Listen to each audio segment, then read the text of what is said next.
नमस्कार दोस्तों, मैं हूं कोमल और आज हम बात करेंगे फिजियोथेरेपी के बारे में। और हमारे साथ हैं डॉक्टर साहब, डॉक्टर राजू शर्मा जी। हम उनसे पूछेंगे कि फिजियोथेरेपी की एजुकेशन क्या है। सबसे पहले उनका हार्दिक अभिनंदन। सर, बहुत बहुत स्वागत। वेलकम जी। डॉक्टर साहब, ये बताइए कि पोस्चर में फिजियोथेरेपी का क्या योगदान है? हाँ जी, फिजियोथेरेपी और पोस्चर, देखिए पोस्चर रिलेटेड जो इश्यूज़ हैं, प्रॉब्लम्स हैं, ये पिछले कई सालों में ना इंक्रीज़ हुए हैं और वजह है मोबाइल फ़ोन। हर किसी के हाथ में मोबाइल है और वो घंटों अपनी नेक बेंड करके मोबाइल पर चैट करता रहता है या कुछ वीडियो या कुछ भी देखता रहता है। तो उससे उसकी जो गर्दन है, उसकी जो नेक है, उसमें शाम तक जाते जाते पेन शुरू हो जाता है। तो हम इसको, ये एक स्पेशल ब्रांच है मेडिकल साइंस की, बोलते हैं लाइफस्टाइल मेडिसिन। तो यहाँ पोस्चर रिलेटेड जो इश्यूज़ हैं, डिसऑर्डर्स हैं, डिसफंक्शंस हैं, उनको हम स्टडी करते हैं और उनका उपचार ढूंढते हैं। तो फिजियोथेरेपी इसमें बड़ा इम्पॉर्टेंट जो योगदान है, रोल है, प्ले करती है। अब देखिए पोस्चर, हमारी जो स्पाइन है, ये इसकी जो नेचुरल कर्व्स हैं, जब तक बैठते उठते या काम करते वक्त ये नेचुरल कर्व्स हम मेंटेन रखते हैं, हमें कोई समस्या नहीं होती। लेकिन जैसे ये कर्वेचर कंप्रोमाइज़ होती है, जैसा अभी मैंने बताया, मोबाइल पे या लैपटॉप पे या डेस्कटॉप पर ज़्यादा देर, इम्प्रॉपर हाइट के टेबल, चेयर, देखिए इनके बारे में बहुत कम नॉलेज है और इसमें सबसे ज़्यादा अफेक्ट होने वाले हमारे स्टूडेंट हैं। एग्ज़ाम डेज में घंटों उसके सामने बैठे रहना, क्योंकि पीछे आप देखिए ऑनलाइन मोड रहा है। टीचर्स समेत, स्टूडेंट समेत सभी ने इन सब गैजेट्स को यूज़ किया घंटों, और उसी से ये प्रॉब्लम शुरू हुई है। तो जब नेक, हमारी गर्दन की नेचुरल कर्व जो है वो मेंटेन नहीं रहेगी, जैसे कि नेक बेंडिंग में रहेगी ज़्यादा देर, तो नेक के पीछे वाले जो मसल हैं वो स्ट्रेच हो जाते हैं, वो खिंचाव में चले जाते हैं और वो काफ़ी देर तक खिंचाव में रहते हैं। खिंचाव में रहने की वजह से एक पर्टिकुलर टाइम के बाद उनमें दर्द शुरू हो जाता है। हाँ, जैसे ही पोस्चर हम छोड़ते हैं, थोड़ी देर के बाद वो दर्द हट जाता है। लेकिन जब ये प्रक्रिया लंबे टाइम तक चलती है, कई दिनों तक चलती है, महीनों तक चलती है, तो ये प्रॉब्लम भी परमानेंट होती चली जाती है।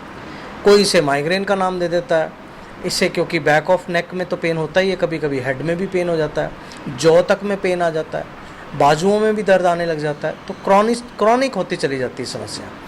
फिजियोथेरेपी एक पोस्चर रिलेटेड इशू में सबसे पहले पोस्चर करेक्शन, री एजुकेशन की बात करती है। वो कैसे बैठना चाहिए, कैसे यूज करना चाहिए, या बीच बीच में ब्रेक लेना चाहिए, इसके बारे में बात करती है। दूसरा, जो मसल ओवर स्ट्रेच हो गए हैं, उनकी जो स्ट्रेंथ है, उनकी जो स्ट्रेंथनिंग है, उसके बारे में बात करती है। और तीसरा, जो टेम्परेरी पेन है या डिसेबिलिटी है, उसको करेक्ट करने की बात करती है। तो मैं कहूँगा कि फिजियोथेरेपी से इन जो समस्याओं का जो है वो निदान भी कह लीजिए और साथ में उपचार भी कह लीजिए, दोनों संभव है। डॉक्टर साहब, ये बताइए कि फिजियोथेरेपी की एजुकेशन क्या है?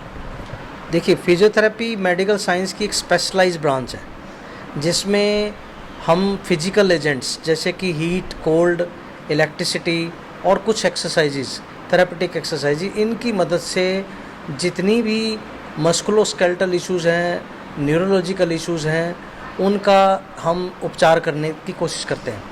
ठीक है, और अपने ही एक तरीके से हम इन सब समस्याओं को डायग्नोज भी करते हैं। डायग्नोसिस में भी हमें उस हिसाब से फिर हम उनका इलाज करते हैं।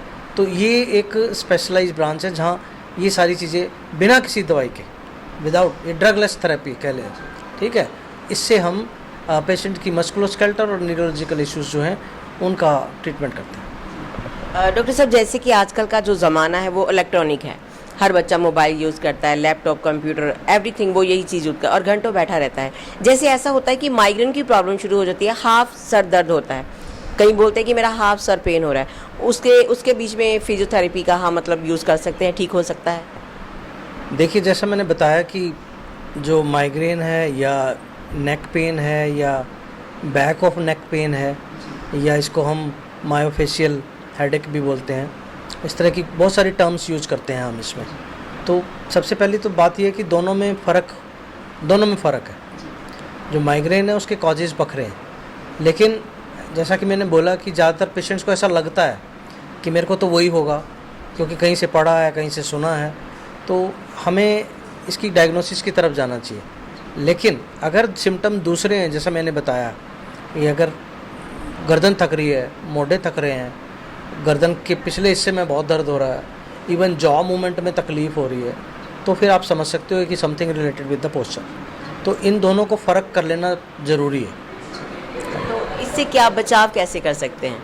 हाँ, बचाव में सबसे इम्पॉर्टेंट है ना, एक सर इसको बोलते हैं, हम एक ब्रांच है इसको एर्गोनॉमिक्स, ठीक है, मतलब हम काम के वक्त अपना जो बॉडी है उसका इस्तेमाल कैसे करें।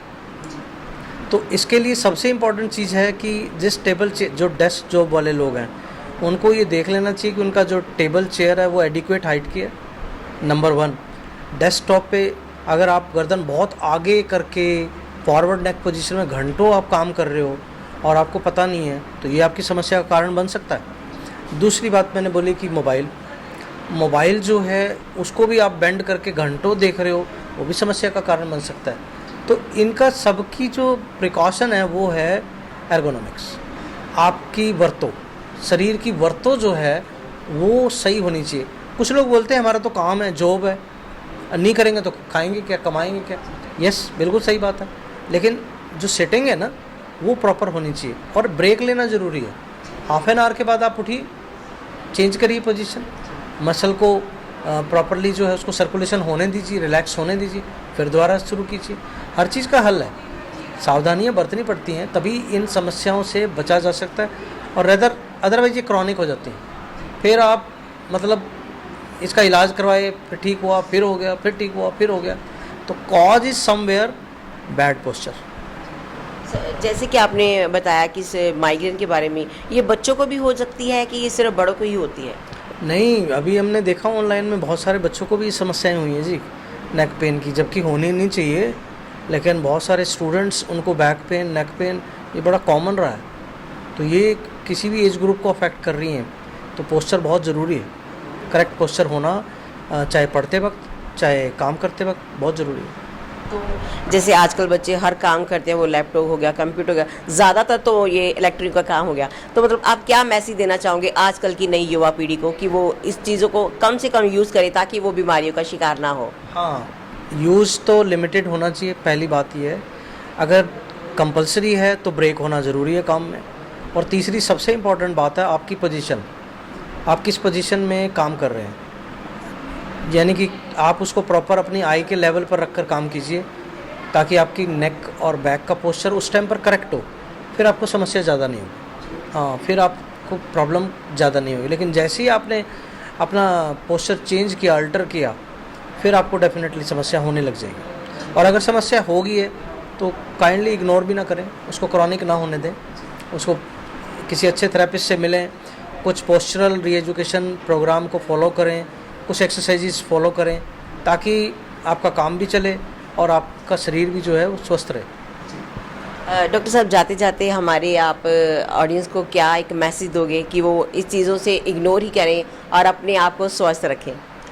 मैसेज मेरा देखिए यही है, क्योंकि समय की डिमांड थी ये ऑनलाइन, है ना, और इसके बिना चलना भी नहीं था।